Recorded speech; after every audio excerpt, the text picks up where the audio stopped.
রামকৃষ্ণ পল্লী, সেখানে বোমা বিস্ফোরণে ঘটনা ঘটেছে ফরিদ শেখের বাড়িতে। সকেট বোমা বিস্ফোরণে ঘটনা ঘটেছে শুধু নয়, বাড়ি থেকে তাজা বোমা পর্যন্ত উদ্ধার হয়েছে। ঘটনাস্থলে মুর্শিদাবাদ থানার পুলিশ পৌঁছেছে।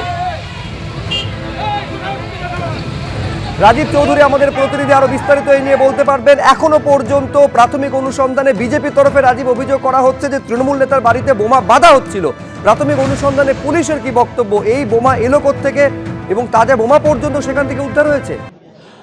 দফায় দফায় ঘটনার পর পুলিশের পদস্থ আধিকারিকরা এবং প্রশাসনিক আধিকারিক এসডিও লালবাগ সহ তারা ঘটনাস্থলে এসছেন। প্রাথমিকভাবে অনুমান করা হচ্ছে যে এই বাড়িতে বোমা বাঁধা হচ্ছিল এবং সেই সময় বিস্ফোরণ হয়। শুধুমাত্র ফরিদ শেখ না, তার সঙ্গে আরও যারা সহযোগী ছিলেন তারা পাঁচিল টপকে তারা পালিয়ে গেছেন বলে স্থানীয় মানুষজনের অভিযোগ। কিন্তু এই ঘটনার পরিপ্রেক্ষিতেই ফরিদ শেখের পরিচয় নিয়ে কিন্তু শুরু হয়েছে একবারে রাজনৈতিক টানাপোড়েন। বিজেপির পক্ষ থেকে সরাসরি রাস্তা অবরোধ করে 1 ঘন্টার বেশি ধরে রাস্তা অবরোধ করে একবারে উপযুক্ত শাস্তির দাবি করা হয় এবং বিজেপির পক্ষ থেকে একটা ভিডিও সামনে নিয়ে আসা হয়েছে। এই মুর্শিদাবাদ পৌরসভার যিনি চেয়ারম্যান রয়েছেন ইন্দ্রজিৎ ধর, তার সঙ্গে একটা দলীয় কর্মসূচিতে ফরিদ শেখ অংশগ্রহণ করেছেন সম্প্রতি, এবং সেই ছবি সামনে নিয়ে আসার পর সরাসরি বিজেপির পক্ষ থেকে অভিযোগ করা হচ্ছে এই ঘটনার পিছনে, এই বিস্ফোরণের ঘটনার পিছনে তৃণমূলের যোগ রয়েছে। যদিও তৃণমূলের পক্ষ থেকে এই অভিযোগ অস্বীকার করা হচ্ছে এবং ইন্দ্রজিৎ ধর সরাসরি এই অভিযোগ অস্বীকার করেছেন। তিনি বলেছেন যে প্রচুর লোক আসতে পারেন বিভিন্ন জায়গায়, কিন্তু তার সঙ্গে কোনো যোগাযোগ নেই বলে তিনি অভিযোগ অস্বীকার করেছেন। কিন্তু রাজনৈতিক চাপানুতর কিন্তু শুরু হয়েছে।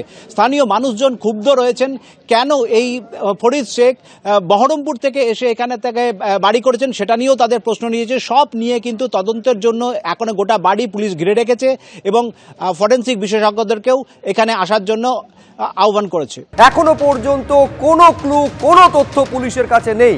যেভাবে হামলা ঘটেছে তাতে অনেক দিনের অনেক জনের মাথা জড়িয়ে রয়েছে, এই অভিযোগ সামনে আসছে। একেবারে তৃণমূলের অন্দর থেকে বাড়ির সামনে দুলাল সরকারকে খুন করা হয়েছে তা নিয়ে বিস্ফোরক অভিযোগ করছেন তার স্ত্রী।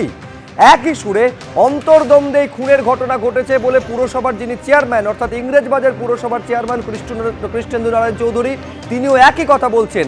ইনার ক্ল্যাশের কথা কৃষ্ণেন্দু নারায়ণ চৌধুরী বলছেন। দেখো, মোটিভ কি তা নিয়ে এখনো ধোঁয়াশা রয়েছে।